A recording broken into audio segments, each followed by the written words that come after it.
Assalamualaikum warahmatullahi wabarakatuh, dan semangat super untuk semua teman-teman para penonton channel ini. Oke, kali ini saya akan membahas seputar 9 pertanyaan yang sering muncul tentang menstruasi atau datang bulan. Oke, jadi sebelum kita bahas tentang hal-hal apa saja sih yang sering muncul yang sering dipertanyakan tentang menstruasi, kita harus tahu dulu apa itu menstruasi. Menstruasi itu bahasa awamnya orang bilang haid atau datang bulan adalah meluruhnya lapisan endometrium pada rahim karena tidak terjadi kehamilan atau proses pembuahan. Jadi setiap bulan itu atau setiap siklus itu seorang perempuan akan mengalami menstruasi atau datang bulan. Nah, sekarang kita masuk di 9 pertanyaan yang paling sering muncul atau yang paling sering ditanyakan oleh para wanita-wanita, perempuan-perempuan yang baik yang baru pertama kali datang bulan atau sudah sering datang bulan. Nah, yang pertama adalah yaitu berapa umur normalnya seorang perempuan itu mendapatkan menstruasi. Jadi usia awal seorang perempuan mendapatkan menstruasi itu umur berapa sih normalnya? Oke, langsung saja kita jawab. Nah, untuk usia awal atau umur seorang perempuan mendapatkan menstruasi atau usia pertamanya dia mendapatkan haid itu adalah kisaran itu 10 sampai 16 tahun. Tapi berbeda-beda. Kenapa bisa berbeda-beda? Kenapa bisa ada yang 16 tahun, ada yang 11 tahun? Karena itu tergantung kondisi tubuhnya masing-masing. Karena tumbuh dan berkembangnya tubuh seseorang itu berbeda-beda. Ada yang cepat masa suburnya, ada yang juga agak lambat. Jadi normalnya itu kisaran 10 sampai 16 tahun. Jadi kalau misalnya teman-teman saling sharing bersama dengan teman-teman wanitanya yang lain, di mana biasa ditanyakan usia berapa kamu mengalami menstruasi, ada yang bilang kelas 6 SD, ada yang kelas 1 SMP, ada yang bahkan juga nanti saat SMA baru mengalami menstruasi. Itu masih dalam hal yang wajar karena itu terkait dengan hormon, proses pematangan tubuh, kematangan hormon, sehingga itulah yang menyebabkan kadang cepat, kadang juga lambat, seperti itu. Oke, next pertanyaan yang kedua yaitu berapa lama hari normal kita mendapat menstruasi. Nah, ini berapa lama normalnya itu orang haid. Nah, secara teori normalnya orang haid itu kisaran 2 hari sampai 7 hari. Jadi dari hari pertama keluar darah sampai bersih tidak ada darah lagi yang keluar itu ada yang 2 hari paling cepat, ada yang 7 hari itu paling lama, 7 sampai 8 hari lah mentok bersih sampai mandi wajib istilahnya kita orang wanita muslim. Nah, itu tuh kalau misalnya ada yang haid cuma 1 hari, itu bisa dikategorikan ada masalah dengan menstruasinya. Dan kalau misalnya haidnya juga itu atau menstruasinya itu juga sangat panjang, bisa sampai 10 sampai 2 minggu, itu juga berarti ada masalah dengan siklus menstruasinya. Normalnya siklus menstruasi itu atau jarak antara siklus menstruasi yang bulan pertama dan menstruasi di bulan berikutnya itu normalnya 21 sampai 35 hari. Itu untuk yang remaja.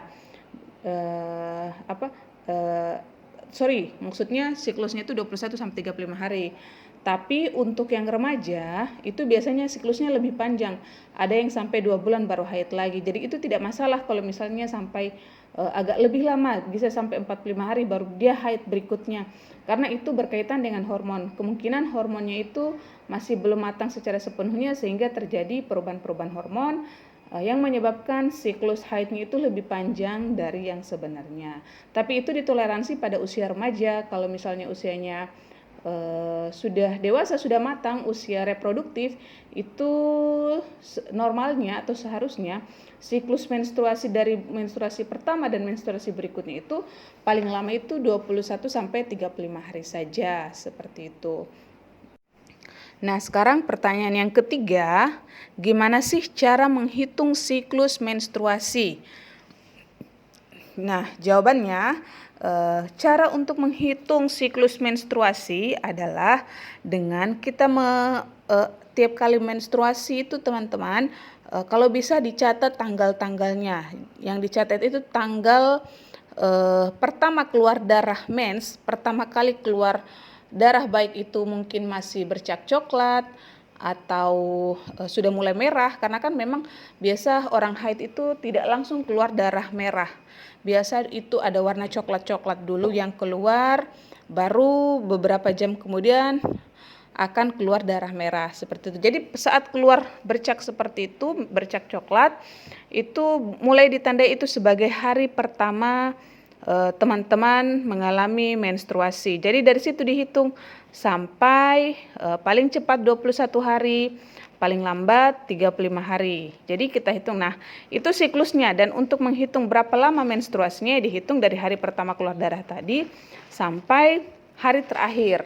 Jadi hari terakhirnya itu kan saya sudah jelaskan tadi di pertanyaan sebelumnya bahwa normalnya orang haid itu kan 2-7 hari.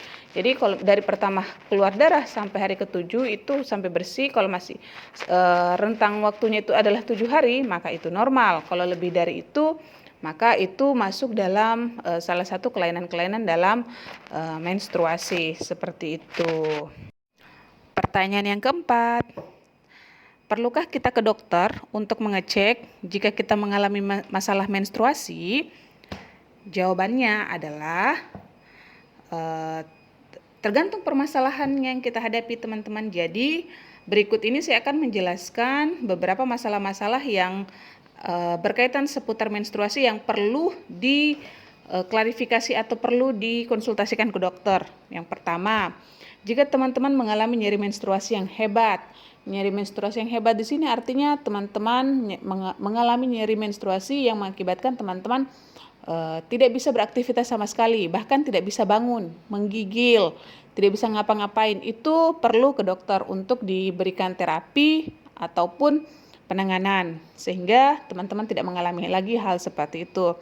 Nah, masalah yang kedua adalah jika siklus haid teman-teman itu menjadi lebih lama dari biasanya. Jadi normalnya kan tadi sudah saya jelaskan di pertanyaan sebelumnya bahwa siklus paling panjang itu adalah 45 hari. Jadi kalau sudah lebih dari itu, teman-teman tidak haid-haid lagi, teman-teman perlu memeriksakan diri teman-teman ke dokter. Contohnya kalau misalnya teman-teman sudah 4 bulan, 5 bulan sampai 10 bulan tidak haid, itu teman-teman perlu periksa karena kemungkinan teman-teman mengalami gangguan hormon. Seperti itu. Kemudian kalau misalnya teman-teman mengalami menstruasi dengan jumlah darah yang keluar itu sangat banyak, misalnya 5 hari, selama 5 hari teman-teman menstruasi itu, teman-teman itu satu hari itu bisa mengganti 5-6 pembalut, mengganti 5-6 kali pembalut. Nah, itu perlu diwaspadai dan itu prosesnya berlangsung sampai 5 hari. Nah, itu berarti sangat ada masalah di situ. Jangan sampai teman-teman mengalami anemia atau kurang darah karena banyak sekali darah yang keluar, apalagi kalau misalnya saat banyak-banyak darah keluar seperti itu tidak diimbangi dengan nutrisi yang cukup, banyak minum. Kemudian masalah yang lain itu adalah di antara siklus haid itu teman-teman ada keluar darah. Jadi misalnya gini, teman-teman sudah haid nih, sudah bersih, sudah mandi bersih, tidak haid lagi. Ternyata 1 minggu kemudian teman-teman haid lagi, keluar darah lagi, tapi keluar darahnya itu hanya 1 hari atau mungkin hanya 1 kali, hanya 1 jam keluar atau setengah jam keluar darah, habis itu tidak keluar lagi sampai siklus haid berikutnya. Jadi selama dalam 1 hari atau 1 proses tadi yang keluar itu perlu diwaspadai, jangan sampai ada masalah. Itu yang perlu diperiksakan. Jadi kalau misalnya ada keluar darah bukan di antara proses haid, di luar siklus haid, itu juga perlu teman-teman periksakan kondisi teman-teman. Apalagi kalau proses itu terjadi hampir sering. Bukan hanya satu kali terjadi sama teman-teman. Sering, mungkin beberapa kali, 3-4 kali seperti itu. Teman-teman perlu mengkonsultasikan diri ke dokter. Nah, pertanyaan yang kelima, sebenarnya kita boleh tidak berolahraga di saat menstruasi berlangsung? Jawabannya adalah boleh. Tentu saja boleh teman-teman berolahraga atau melakukan aktivitas sebagaimana biasanya di saat teman-teman sedang menstruasi. Jadi tidak ada larangan, tidak ada pantangan kalau orang menstruasi tidak boleh ngapa-ngapain. Boleh, silakan ngapa-ngapain, berolahraga pun silahkan, asalkan aktivitas olahraga yang akan teman-teman lakukan itu tidak terlalu berat, karena teman-teman harus mengetahui kondisi teman-teman saat itu sedang mengalami proses menstruasi. Tubuh sedang mengalami suatu proses sehingga kurangi aktivitas yang terlalu berat agar tidak mengganggu atau tidak menyebabkan masalah dalam proses menstruasinya. Karena kan namanya proses menstruasi itu rahim atau rahim teman-teman itu akan mengalami kontraksi sedikit untuk mengeluarkan lapisan endometrium tadi, lapisan darah-darah tadi. Nah, proses itulah tubuh akan beradaptasi kalau misalnya teman-teman terlalu memaksakan aktivitas teman-teman dalam aktivitas yang berat, itu bisa menyebabkan teman-teman mengalami kelelahan, bahkan bisa menyebabkan teman-teman mengalami anemia atau bahkan bisa dehidrasi seperti itu. Jadi boleh silakan melakukan aktivitas apapun, berolahraga silakan, dengan catatan aktivitasnya itu tidak terlalu berat. Kondisikanlah dengan kondisi teman-teman saat itu. Nah, pertanyaan keenam, ini nih banyak yang tanya juga sebenarnya. Ada yang menanyakan bahwa bisa tidak kalau misalnya saat menstruasi itu kita berenang di kolam renang atau di air laut? Berenang lah, pokoknya bolehkah kita berenang saat menstruasi? Nah, jawabannya itu adalah sebenarnya bukannya tidak boleh. Boleh berenang boleh berenang di saat menstruasi, asalkan teman-teman saat menstruasi itu menggunakan tampon. Cuman permasalahannya kita di Indonesia jarang dijual tampon tersebut, sehingga keberadaannya susah didapat, sehingga kalau teman-teman menstruasi itu kalau sementara menstruasi dan berenang, kemungkinan darah yang ada itu akan tercemar di tempat air teman-teman berenang. Karena kan kalau menstruasi kan kebanyakan kita wanita Indonesia menggunakan pembalut, ya, mayoritas kita menggunakan pembalut, sehingga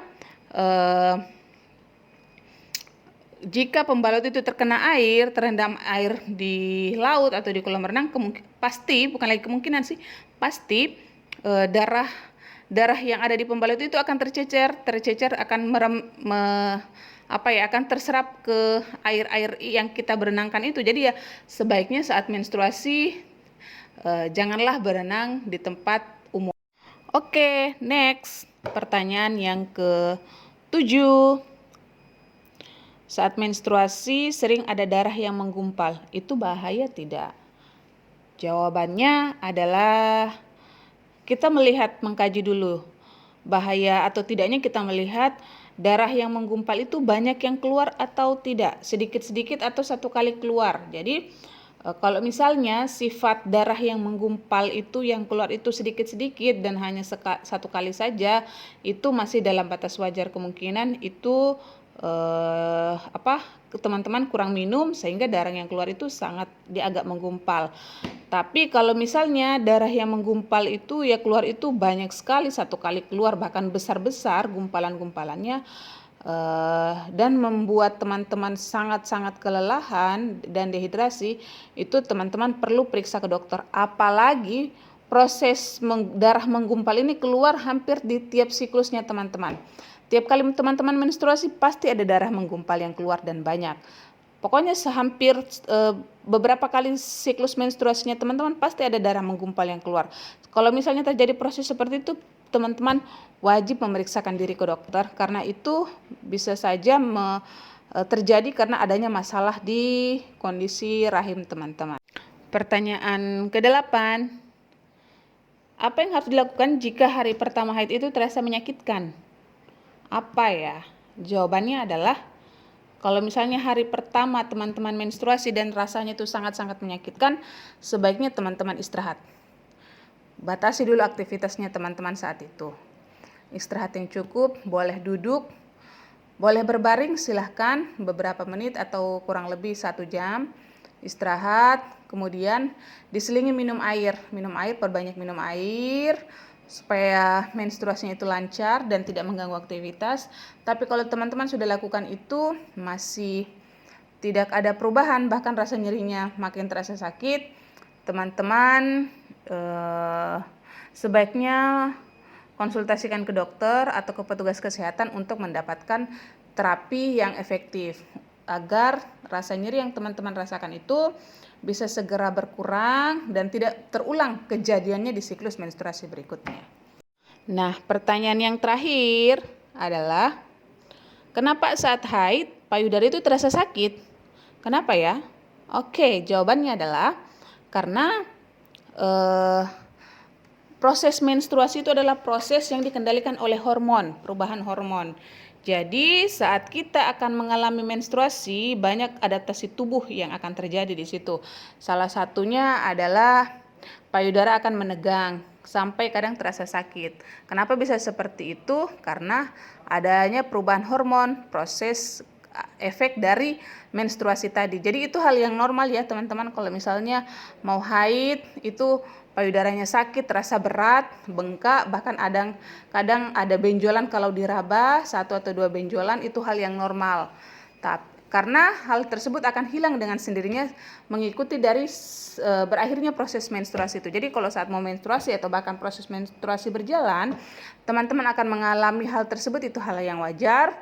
Karena setelah teman-teman sudah selesai menstruasinya atau sudah mulai mau berhenti, sudah mau bersih nih menstruasinya, rasa sakit pada payudara teman-teman itu akan hilang dengan sendirinya. Itu hal yang normal, kembali lagi itu disebabkan adanya perubahan hormon. Gitu ya teman-teman. Jadi kalau misalnya teman-teman merasakan rasa nyeri bukan di saat siklus menstruasi, nah itu yang perlu diwaspadai, perlu dicurigai, perlu diperiksa. Teman-teman mengalami masalah apa? Karena itu tadi, kalau misalnya payudara terasa sakit di saat menstruasi, itu hal yang normal. Tapi kalau payudara terasa sakit bukan di saat menstruasi, itu kemungkinan bukan hal yang normal.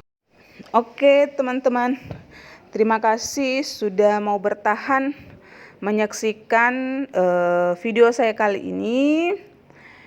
Semoga video saya ini itu bermanfaat buat teman-teman di luaran sana yang kadang bingung apa yang terjadi pada dirinya, kenapa seperti ini, kenapa seperti itu. Mudah-mudahan apa yang saya jelaskan kali ini di video ini bisa membantu memberikan informasi pada teman-teman.